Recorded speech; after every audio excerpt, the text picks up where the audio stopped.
जाऊ दगडाला मारता ते दगड फुटलं, त्याच्यामधलं पाणी बाहेर निघालं.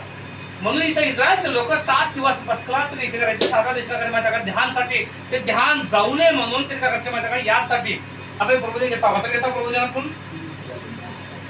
येशू प्रभू आमच्यासाठी क्रुसावरती मारला गेला, रगत सांडला आणि त्याचे काय, त्याचे खोड्या खाण्यानं काय परत शरीर सगळं काय फाटून गेलं आहे का नाही. तुकडे तुकडे खाली पडले म्हणून ते भाकर अजून त्यामध्ये रस पितात. ध्यान त्याचं स्मरण करण्यासाठी, ध्यान करण्यासाठी, ध्यान जाऊ नये म्हणून. तसं इस्रायलचे लोक तेच करत होते.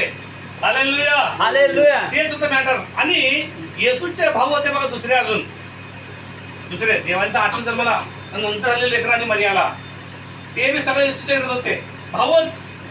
Hallelujah, hallelujah. ते म्हणा जा तुझ्या तरला ज्या येशूला धरावून मारा म्हटलं म्हणे. त्यावेळी भावकीचा कसा भाऊ आहे, भावकी सगळे. जे येशू म्हटलं माझा वेळ अजून आलं, तेव्हा माझं वेळ नाही, तेव्हा मी ऑटोमॅटिक निघून जाईल.